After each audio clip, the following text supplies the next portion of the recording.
the story there is Elon Musk is secretly pushing for UK to allow driverless Teslas. Yes.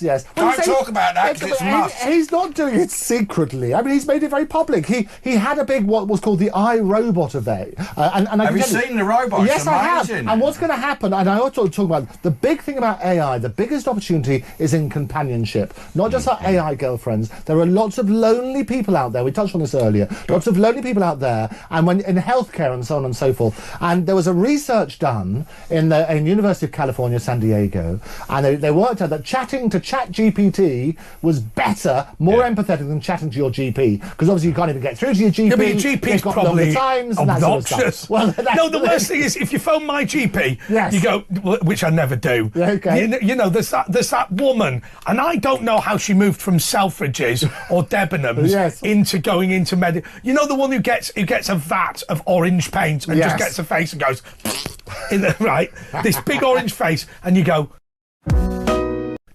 hello, can I see my GP? What do you want to see him for? Well, excuse me, love. Excuse me, it's private. I've got to write something down on the phone. And you go, well, okay, I'm just going to say, so I just make something up. Yeah, what do you say? What's the best thing you can do? Right. What's the best thing? Go on then. The problem is, I can't tell you what I tell them. Because it'll get me into trouble.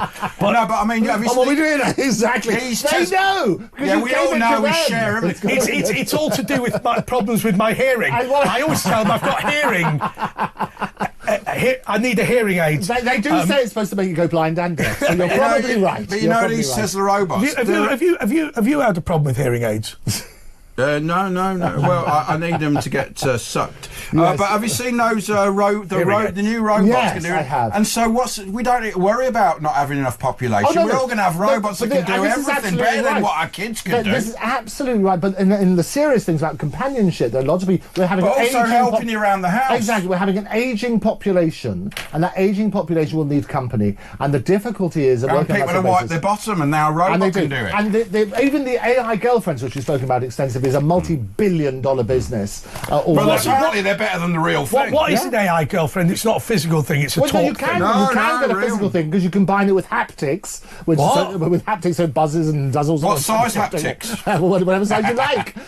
So you now just as a lawyer, I want to ask you, what would be cheaper in the divorce? An AI bird? You switch them off, don't you? You don't need to take it out for dinners. It's like my ex-girlfriend. I bloody hate him. He's a knob. Turn her off. That is how they sound. It was. That's how they sound in Wigan. I tell you, I couldn't stand him. He were a wanker.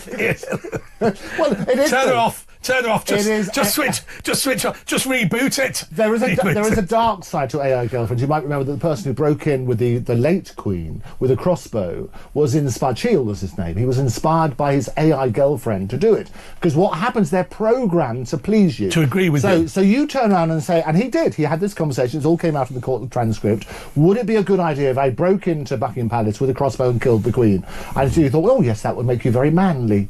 And so encouraging him.